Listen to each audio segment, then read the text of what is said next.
Well, good afternoon, everybody, and welcome to Ask the Docs, the Fertility Institute of Hawaii live stream. This month, our topic is pregnancy and endometriosis, or infertility and endometriosis.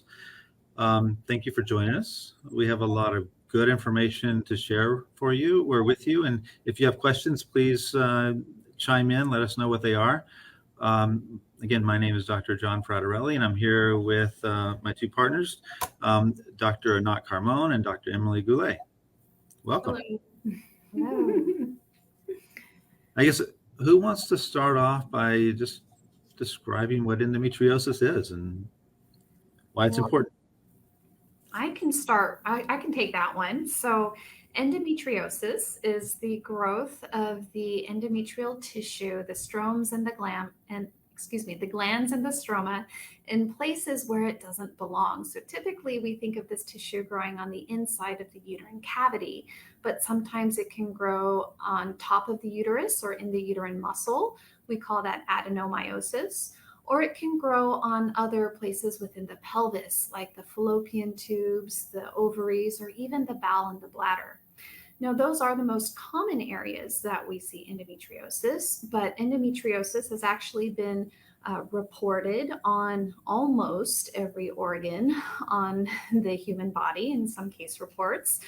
And it's even been reported in men on a very rare occasion. So most women typically deal with this because it affects their fertility outcomes, but it can have other health repercussions as well.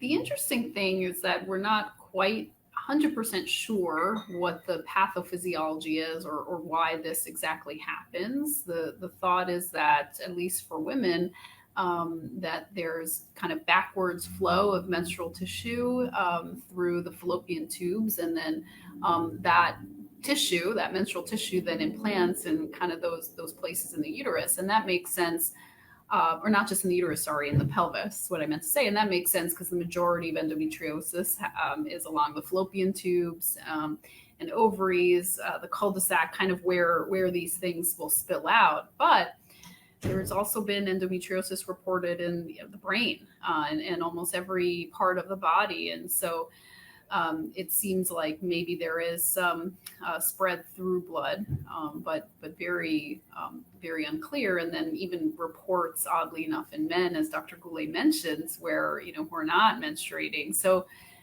there may be different ways that this is happening, but probably the most common is this kind of backflow menstrual tissue. That being said, all of us women have that happen to us, and not all of us have endometriosis. So, there are certain risk factors associated with developing endometriosis. And certainly, actually, family history is one of the stronger associations. But it's not like, doing more yoga, standing on your head, or less yoga, I don't know, is really has been shown to change anything. So in that sense, position or lifestyle sort of doesn't make much of a difference, even though that backflow is considered to be one of the main etiologies of it. Dr. Fraterelli, did you want to talk about how it affects fertility, or kind of? Yeah, I guess first of all, just to kind of talk about how prevalent it might be. It's in the population in general, it probably affects probably 1 out of 10, 1 out of 15 patients will have endometriosis. With the infertility patients, it's probably in the neighborhood of 1/3 to 1/2, and that might be just as an association, because those patients may tend to get a little bit more of an evaluation. They may get an laparoscopy or something that's going to help them diagnose that, whereas someone who's fertile may not necessarily have that. So the prevalence in the population may actually be higher than normal. But because we do see it in the infertile population more, there is the thought that it definitely has an effect on fertility. And the question is how and how much. And I think one of the things we realize is that it's different for everybody. Some patients will get pregnant very easily with endometriosis, and some patients don't. And so you attribute it to endometriosis, but it may or may not be because of that, maybe something else. But the reasons or the ways that endometriosis can affect fertility are several. It can cause scarring in the abdomen, and that can cause the fallopian tubes to be scarred. So someone who's trying to get pregnant naturally, if the fallopian tubes are scarred, and then the sperm and the egg have trouble meeting or can't meet. Endometriosis in the abdomen will secrete growth factors and cytokines and other factors that can be caustic or toxic to eggs and embryos and sperm. So it can cause an effect that way as well. There's also mechanical. I mean, endometriosis causes pain for patients. And so a lot of times just that pain with endometriosis can be pain with intercourse for patients that they're trying to get pregnant naturally, and that may prevent them from having as much intercourse or having intercourse at the right time. And so that can be an issue as well. You guys want to add anything to that? Well, adenomyosis, I don't know if that's an important one. That's endometriosis within the wall of the uterus. And so normally the endometrial lining is kind of lining the cavity where a pregnancy would grow and develop. And adenomyosis is where that lining kind of is growing within the musculature of the uterus. It causes pain. It causes the uterus to have sort of a globular appearance that's very evident on certain imaging. Ultrasound, it sort of looks more rounded than typical.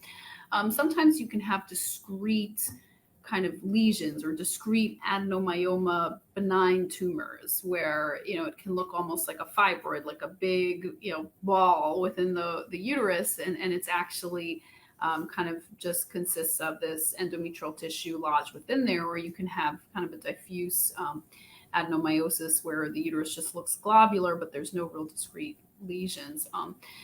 And that can cause pain, especially with periods. Heavy bleeding can be very uncomfortable for patients. And one of the more difficult things to treat, we haven't quite gotten into treatment yet, but that'll certainly, unfortunately, impact, depending on how diffuse it is, that can impact implantation. And that's one of the more difficult kind of types of endometriosis to deal with fertility per se. Right. Emily, you want to talk about maybe some symptoms and diagnosis of endometriosis? Sure. So symptoms of endometriosis is classically described as the cyclical pelvic pain that's associated with the period. Other symptoms of endometriosis can include pain during intercourse, called dyspareunia, and of course, infertility. Many women will have no visible or symptomatic issues, and it's not until they present to their fertility doctor and undergo a workup that a suspicion for endometriosis may be found. Yeah, I think, did you want to start talking a little bit about treatments? Yeah. And so, treatments really kind of vary depending on what the patient, what symptoms the patient's having, right? And what you're going to do. I think, you have to, when you're talking to patients about treatment, are they wanting fertility or are they not wanting fertility, right? If someone's not wanting fertility, then you're trying to starve the endometriosis by hormonal treatment. And that can be birth control pills, that can be progesterone, that can be a medication called Lupron, which is a GnRH agonist, and then ultimately causes the ovaries to stop functioning in essence, and causes menopausal symptoms for patients because there's a lack of estrogen, and that's what the endometriosis is feeding off of. So those are typically the basic treatments for endometriosis. There are some others for pain. The other thing would be is surgery. If someone's having significant pain and they're not necessarily wanting to get pregnant, then surgical management is also an option, where you typically do a laparoscopy, which is where you take an instrument, place it through the umbilicus, has a camera on the end, so you can see inside the abdomen. You can locate the lesions. You can remove them by various ways, burn them, cut them out, and basically just take out the endometriosis that you can see. in order to help the patient's pain. The problem with that is the macroscopic lesions, what you can see, typically, aren't what's causing all of the pain. It's the microscopic lesions that you can't see. So even though you do surgery, you may think you've taken all the endometriosis out that's there. It's still there because at the microscopic level. And so after surgery, you can then do hormonal treatment like birth control pills or progesterone or the Lupron to help with postoperative pain and hopefully improve the patient's the treatment. If they have a big cyst like an endometrioma, like you mentioned a few minutes ago, I think, which is on the ovary, you can take that out. And so there's multiple ways to do it. I haven't gotten into fertility treatment, and I think I'll let somebody else talk about that, because again, the treatment part is, can be fairly long. So maybe I'll let somebody else talk about that fertility, how you want to treat the fertility side, or even talk about things that I may have left out that you think are important. Yeah, I wanted to talk about something you left out. Maybe you didn't. I don't know. I was zoning out. But the endometrioma. You rarely listen to me anyway. So.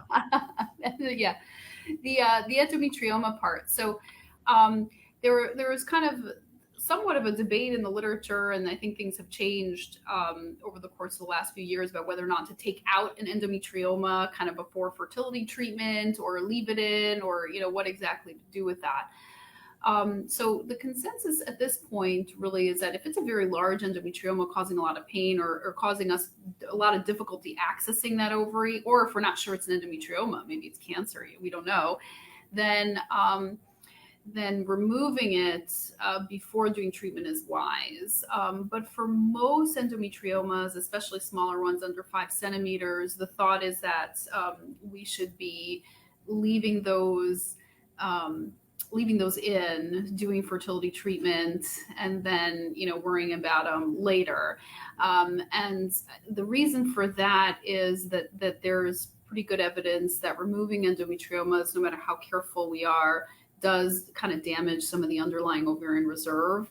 And so that may not matter much in a young, healthy patient, but in a patient with endometriosis, maybe they're older, maybe they already have, some underlying ovarian reserve issue. Removing the endometrioma may kind of make some things worse. So I wanted to kind of bring that up. Fertility treatments? Yeah. Emily, you want to talk about fertility treatments? Sure. So with endometriosis, because the endometriosis does cause this inflammatory environment, the quality of the eggs that we see in individuals with endometriosis are not as great as what we would expect them to be. So with fertility treatment, the goal is to help increase the ovulation response, maybe even get an individual to ovulate more than one egg at a time, in the hopes that through the fertility treatment, we can find that good egg that's in the ovary to help assist with pregnancy. And so there's lots of different fertility treatments that we use to accomplish this. Sometimes it is oral fertility medications in combination with an insemination. Other times IVF is recommended, especially if there's a known tubal factor. Then we would recommend harvesting the eggs and going through the IVF process to get down to which embryos really have an increased probability of a live pregnancy. I think that so the issue with endometriosis too is that stimulating the ovaries, regardless of whether you do IVF or IUI, unfortunately can kind of temporarily worsen. Endometriosis can cause a flare. Certainly, I think all of us have seen that in both cases. And that's because we're causing the endometriomas to grow, and we're causing follicles to kind of grow and mature, and that can in turn stimulate the endometriosis as well. And so, with IUI, certainly doing a few oral medication IUIs is very reasonable, but we do have to keep our eye on that. Are we kind of worsening things? Are patients having more pain? Some of us will favor utilizing letrozole for ovulation induction, letrozole or the brand name Femara, because This is a medication that's often used in conjunction with birth control pills to kind of suppress endometriosis, and so it may not worsen endometriosis as much as some other treatment. So that's one thing to keep in mind. And then in terms of IVF, similarly, we're stimulating the ovaries. So for that time period, we are kind of causing a worsening. But then what we can do after that, we can freeze embryos, transfer later in a frozen embryo transfer. And during that time, while we're waiting for transfer, we can then suppress the ovaries, suppress the endometriosis, make sure that the patient's comfortable, kind of suppress some of the pain that they might be having, but also help improve implantation rates by giving them either a longer course of Lupron or a longer course of birth control pills prior to the actual transfer. So IVF kind of gives us the ability to work on that. And then there's the possibility of fertility preservation. So I think, we mentioned a few times that unfortunately endometriosis can impact ovarian reserve, either through mechanisms that we don't even completely understand, with inflammation and kind of cytokines and growth factors and things that are unhealthy for the ovarian environment, but also removing endometriomas can then cause pain, or removing endometriomas can actually damage the underlying ovarian reserve. And so fertility preservation early on may make sense. It's unclear too how severe any one person's endometriosis is going to get. So somebody who has some endometriosis early on, it can be very mild. They can stay mild forever, or they can kind of develop very severe disease as things progress. And so that's why sometimes doing something like egg freezing kind of early on when a diagnosis is made theoretically could make sense.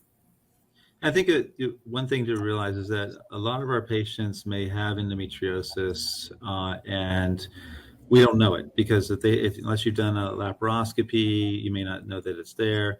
They may have some symptoms of endometriosis that you suspect, but you're not for certain that they have it. And so certainly, you as both of you have said, you look at the patient, you see what might be an option for them, as long as their tubes are open and they seem to have some mild or minimal endometriosis, and certainly whatever treatment options are available at that time, which would be, if it's a heterosexual couple, intercourse with medication like Femara or letrozole, or even Clomid, or IUIs, and then progressing to IVF eventually. But certainly, if somebody's tubes are affected, progressing to IVF a little sooner. It's important to also realize that a lot of the other things that sometimes patients will come in and say they're being treated with have no evidence of helping, and that would include herbal, Chinese herbal medications, nutritional supplements, complementary kind of alternative medicine. It really hasn't been shown to have an effect. Hasn't been shown to have an effect doesn't mean that there isn't the potential in the future, but at least we don't know at this point that there is an effect. Unlike the medications that we've been discussing, and I think that what you mentioned about the Femara or letrozole as an option because it's an aromatase inhibitor I'm sorry, there's an ambulance outside my window, for endometriosis makes a lot of sense theoretically, but there's no studies to show that it's better that include Clomid in endometriosis settings. I think most of us, or a lot of us, will still use it just because theoretically it should work better, and it's not worse. And so we will use it. We will use it for that purpose. There's no data for that. It just kind of we just do everything we can to prevent the flares that sometimes we do see. And I think for endometriomas, I would argue that, the literature kind of goes back and forth, with it. But I think what you have to look at is you have to look at the individual patient, and so if you have an endometrioma that has taken over that ovary, and you don't see any good ovarian tissue, doing surgery probably isn't going to help because there's probably no good ovarian tissue. However, if you do see some good ovarian tissue and you're just not getting that ovary to stimulate, then probably removing the endometrioma, at least it's not going to hurt. But what I see oftentimes is I see follicles around, those tiny natural follicles around that endometrioma. And when you stimulate that ovary, they oftentimes do very, very well. And so without the need of surgery, and if they don't do well, then obviously that would be a reason to do surgery. So a lot of times I'll decide on surgery for those patients based on, how they respond to the medications. But by then it's too late because you already have them on the medication.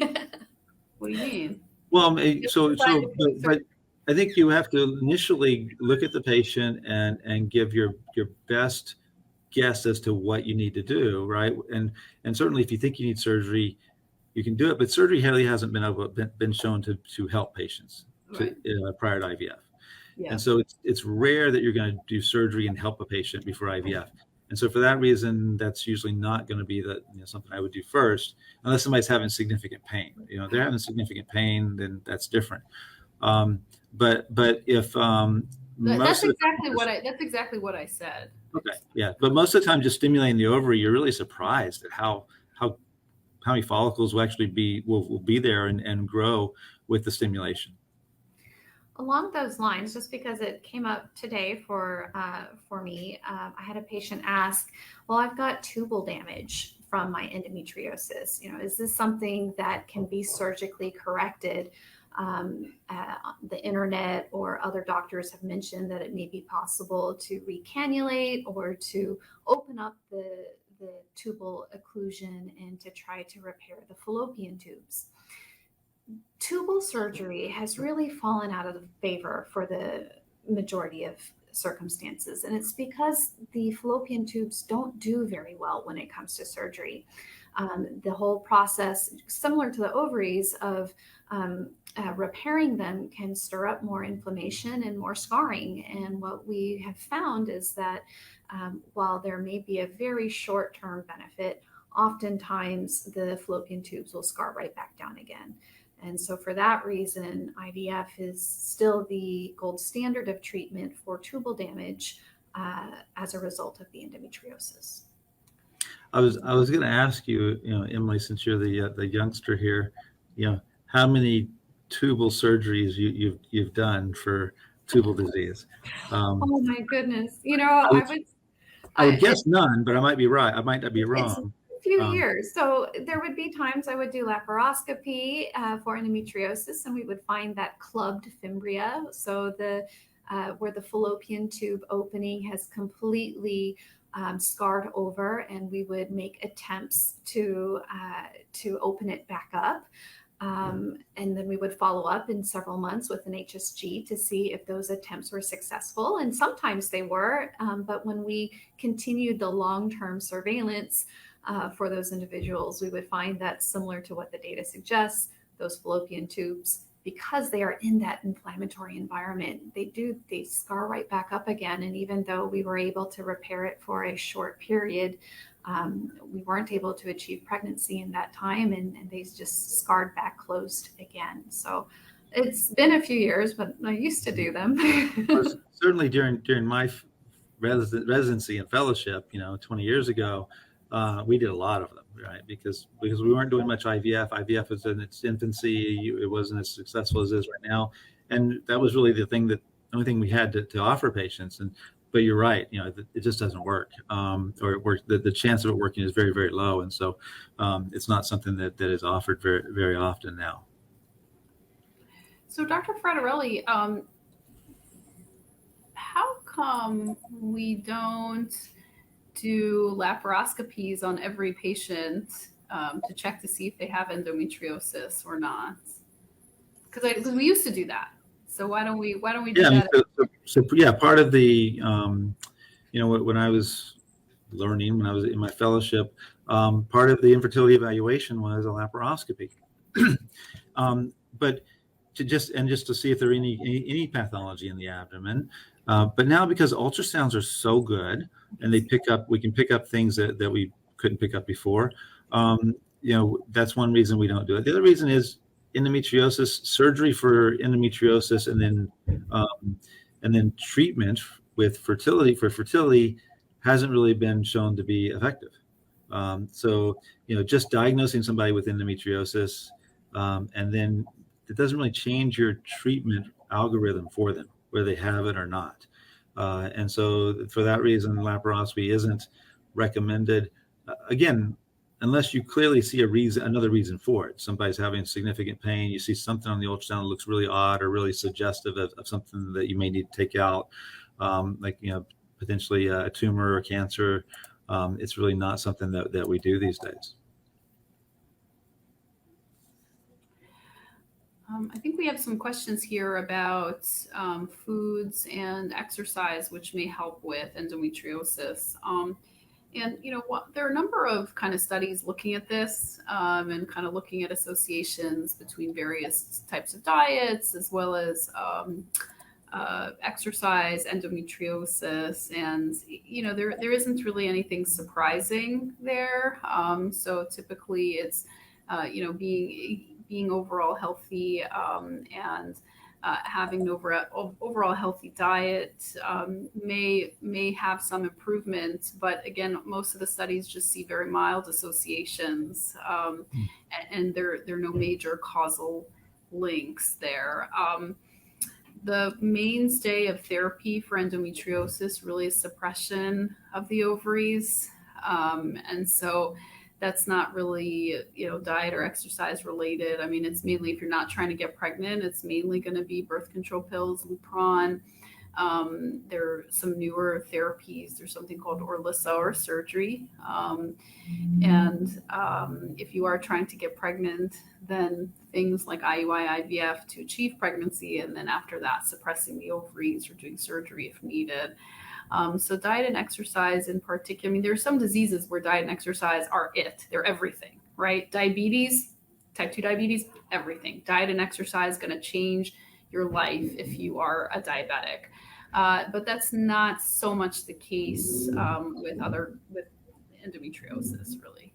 Well, I think one of the things that we neglected to say, because we were just so focused on endometriosis, is what else? What other things can people have when they're having pelvic pain? And certainly bowel issues are very common, and so a lot of times, if patients change their diet, they may have a little bit of an improvement, especially if there's some bowel involvement, or if it's kind of a bowel issue that's causing it. So we don't really know sometimes if it's endometriosis causing the symptoms, or something else causing the symptoms, or a combination. Any thoughts on that, Emily? Yeah, I think that is particularly important for some of our younger individuals, especially for our teenagers.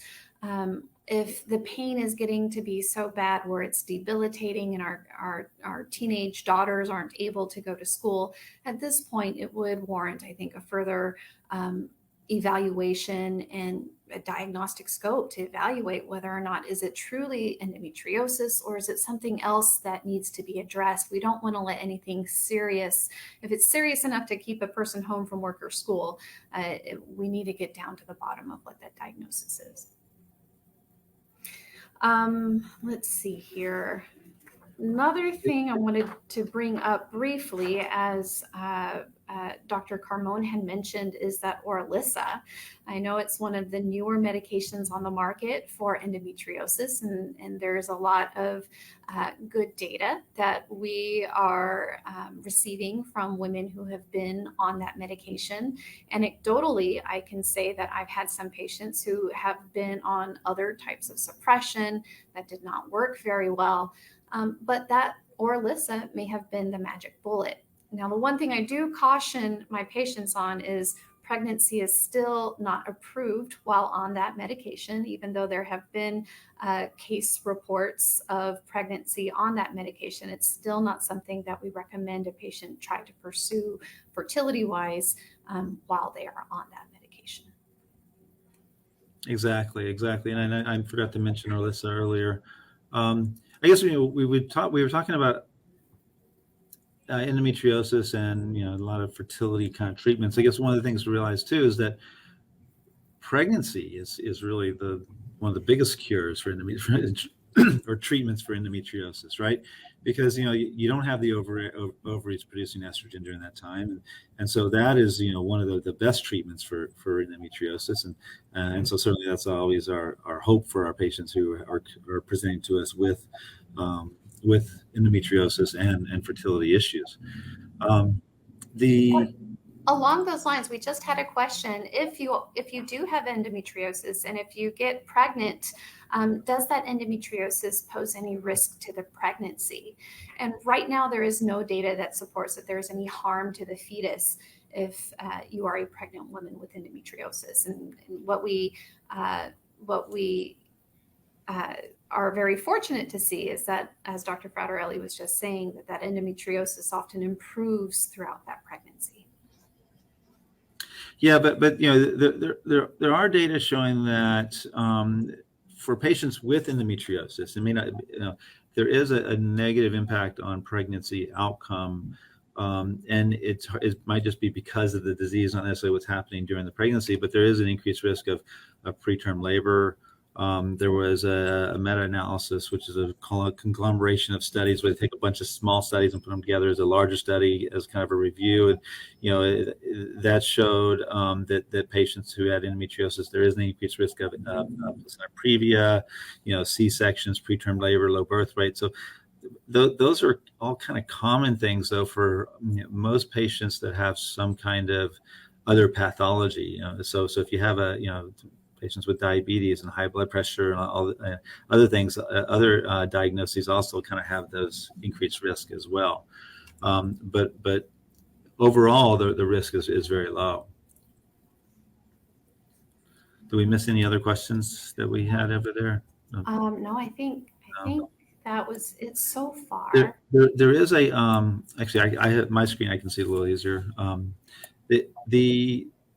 One of the things I guess we were going to talk about is is IVF covered with endometriosis? And I guess one of the things to look at is IVF there's a mandate here in Hawaii for IVF. We were the second or third state to have the mandate back in I think it's 1985, I think it was, and it was before I was long before I got here, but one of the things that they have in the mandate is the reasons that IVF should be covered for people. So tubal disease is one. Endometriosis is one. Severe or significant male factor, sperm issues is another. Length of time of having trouble getting pregnant. Right now it says 5 years. There's actually some legislature going through trying to get that passed that we've been working on for the last several years, trying to get that decreased. And it looks like we have some momentum with that, so we might be able to decrease that to maybe 2 years. And then there's something else that's really archaic called DES, if you have DES exposure, but no one's had DES exposure since I was born, and no one my age is now trying to conceive. So that was something we don't even ask patients anymore. But it was 1967 was last time somebody was treated with DES, and that was the year I was born. So I'm sorry. So the answer is yes. IVF, is covered with endometriosis, but it's also no, right? It's also no, right, Emily? Yeah. So if I were to go to my textbook to look for how do you diagnose endometriosis, what is the gold standard? It would say you would have to have a biopsy proven from a surgery, histology under the microscope, where we can prove that, these are glands and stroma on an tissue or an organ where it doesn't belong. And so the insurance companies often use a surgical requirement. While they may not be as stringent as requiring a biopsy, they do often require that surgically proven. So whether it be diagnosed by a surgeon during a laparoscopy where he saw it and took pictures of it, or where he took a biopsy when he or she resected the endometriosis, we do often see that as a criteria to convince insurance companies that endometriosis is truly there. And likewise, it depends on the insurances, but typically just because you have a diagnosis of endometriosis doesn't necessarily mean they're going to approve IVF for patients. If you have open fallopian tubes and you haven't done other things, and you haven't been trying to get pregnant, then they certainly will oftentimes require some other things prior to just letting you do IVF just because you have endometriosis. So it's just not that's, you have to prove that you have infertility with endometriosis. That's what, or fertility. I really hate using infertility. I think, the diagnosis I like to tell patients that they have is subfertility, because really it's very rare that somebody has infertility, meaning they can't get pregnant.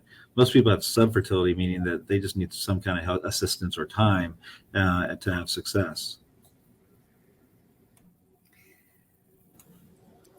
Let's see. Do we have anything else that we need? I don't see any other questions. Anything else that we needed to discuss? Did we talk about pregnancy rates with endometriosis patients? I know we talked about pregnancy, and it's a little bit more difficult sometimes, but I don't think we did mention that. But certainly the pregnancy rates are lower. And it's one of the reasons why we resort to fertility treatment. And sometimes we're not able to overcome some of the subfertility issues on the inflammation on the eggs. Something that I counsel my patients who are diagnosed with severe endometriosis at a very young age is to consider their life goals and the timing of when they may want to think about trying to pursue pregnancy, because the younger they are, the more likely they are to be successful, because they've accumulated less of the severity of the endometriosis that can happen over the years and over the decades. That being said, pregnancy can still be achieved via other means. It is 2022. We can use donor egg, which, one of the requirements to be an egg donor is you can't have endometriosis.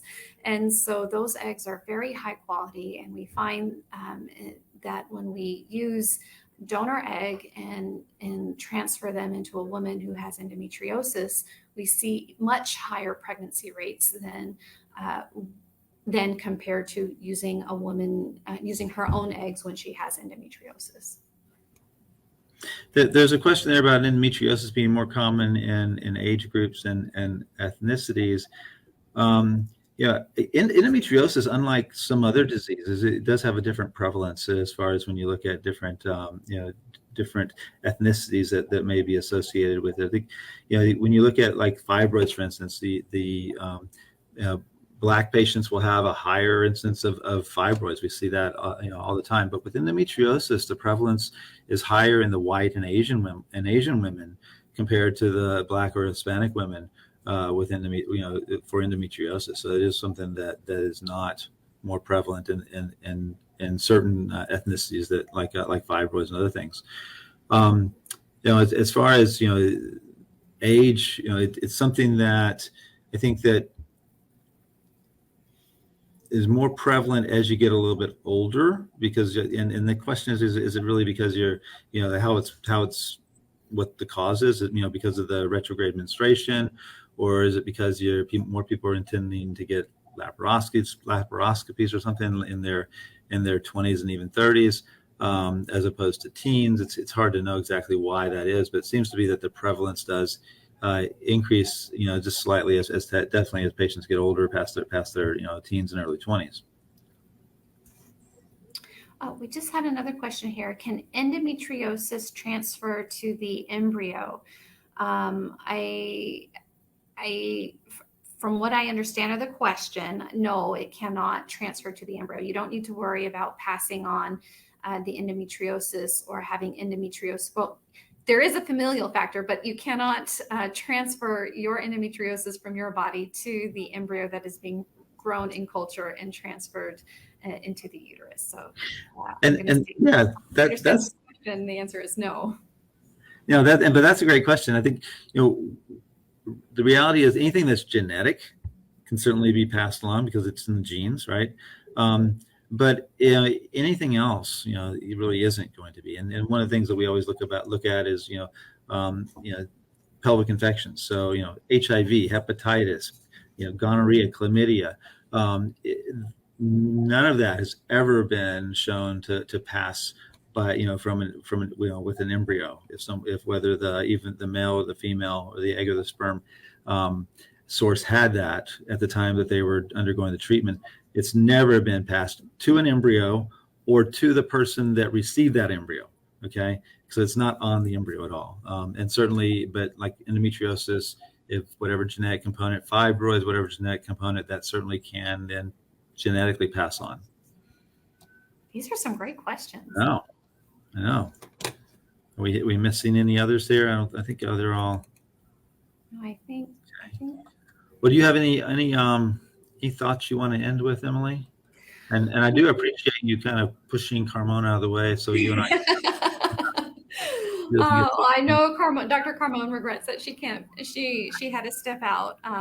But as far as endometriosis, sort of circling back to what I was saying earlier, if this is something that you suspect is a concern for yourself or is an issue that hasn't been diagnosed, I do recommend getting an evaluation sooner rather than later, just because it allows us to be proactive, to take steps that will help you achieve your goals sooner.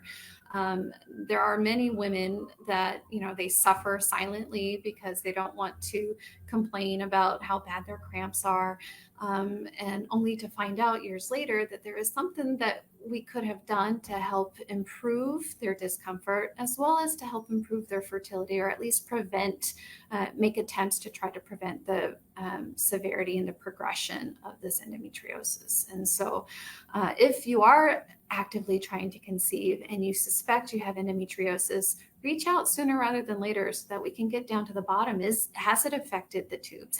Are there endometriomal cysts that need to be taken into consideration for how long it will take and how hard it will be to achieve that pregnancy?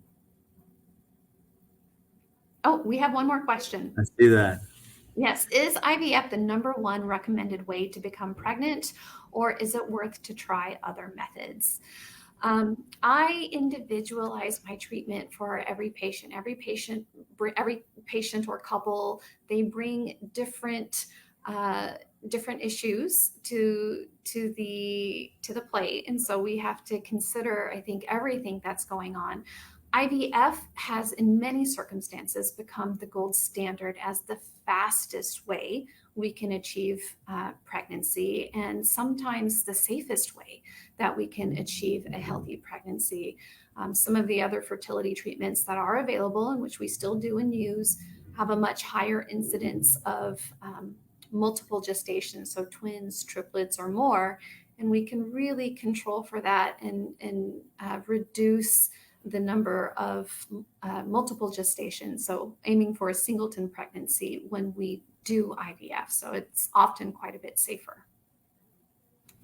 And we did have and I guess just to kind of piggyback on that a little bit, certainly, like you're right. The IVF really is a treatment that can treat almost any issue patients have, as long as you have an egg, sperm, and uterus that are appropriate. And so, but being the #1 treatment kind of varies depending on what patients are wanting and individualizing it for them. There's a lot of other ways, and we always look at that and talk to patients about that. There was a question about, can endometriosis, we know it can affect the tubes, right? So, endometriosis can cause the scarring and cause the fimbria, which is the fingers that kind of sweep up the egg from the fallopian tube. They can cause those to kind of scar down like a fist almost, and then can't get the egg and sperm can't get together. And then the question about it was does something that you do to the tubes, like a tubal ligation, can that actually cause endometriosis? And no, we don't see that causes it. In fact, there's a question about if you don't have tubes, is endometriosis, the prevalence of endometriosis actually going to be less? Because if the theory that it is that when women menstruate, there's some retrograde menstruation that goes through the tubes into the abdomen, and that kind of cause endometriosis implants. If you didn't have that, would that decrease the incidence of endometriosis?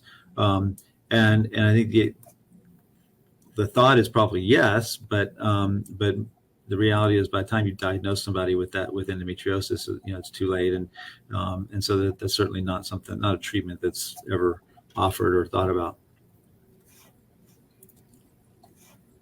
I guess I would kind of like to end by just kind of reiterating that again, endometriosis, depending on what patients have, it's you look at it in two different ways, right? Is it pain that you're treating, while you're treating the disease, or you're wanting fertility treatment, and so the treatment options are a little bit different depending on what you want to do. And I guess one thing I would also say is that one thing I see with patients is oftentimes they're having really severe dysmenorrhea or pain with their periods.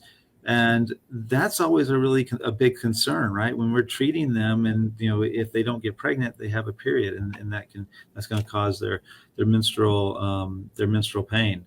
There are some things that we can do to help with that. Some progesterone treatment can be used that can ameliorate some of the symptoms.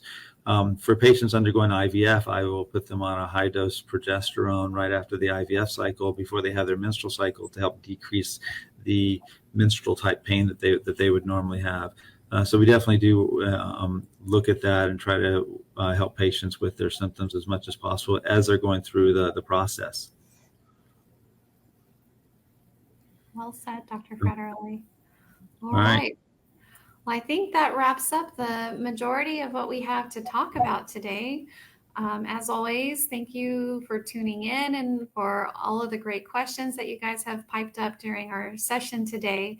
And if you have any questions, please reach out to us. We're happy to help you along the way. Yes, thank you, everybody. Aloha.